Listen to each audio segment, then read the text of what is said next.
Washington, in the hours after European antitrust regulators levied a record $2.7 billion fine against Google in late June, an influential Washington think tank learned what can happen when a tech giant that shapes public policy debates with its enormous wealth is criticized. The New America Foundation has received more than $21 million from Google, its parent company's executive chairman, Eric Schmidt, and his family's foundation since the think tank's founding in 1999.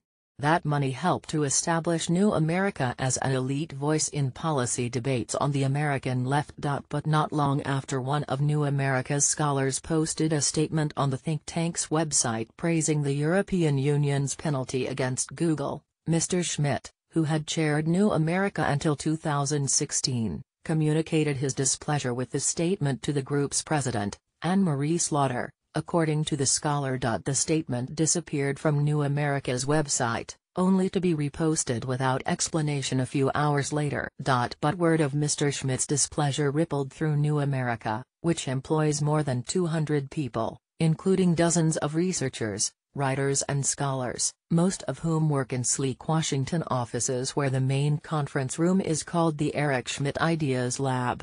The episode left some people concerned that Google intended to discontinue funding, while others worried whether the think tank could truly be independent if it had to worry about offending its donors. Those worries seemed to be substantiated a couple of days later, when Ms. Slaughter summoned the scholar who wrote the critical statement, Barry Lynn, to her office. He ran a New America initiative called Open Markets that has led a growing chorus of liberal criticism of the market dominance of telecom and tech giants, including Google, which is now part of a larger corporate entity known as Alphabet, for which Mr. Schmidt serves as executive chairman. Ms. Slaughter told Mr. Lynn that the time has come for Open Markets and New America to part ways, according to an email from Ms. Slaughter to Mr. Lynn. The email suggested that the entire Open Markets team, nearly 10 full-time employees and unpaid fellows, would be exiled from New America. While she asserted in the email, which was reviewed by the New York Times, that the decision was in no way based on the content of your work, Ms. Slaughter accused Mr. Lynn of imperiling the institution as a whole. Mr. Lynn, in an interview, charged that Ms. Slaughter caved to pressure from Mr. Schmidt and Google, and, in so doing, set the desires of a donor over the think tank's intellectual integrity. Google is very aggressive in throwing its money around Washington and Brussels, and then pulling the strings, Mr. Lynn said. People are so afraid of Google now. Google rejected any suggestion that it played a role in New America's split with Open Markets. Riva Shudo, a Google spokeswoman, pointed out that the company supports a wide range of think tanks and other nonprofits focused on information access and Internet regulation.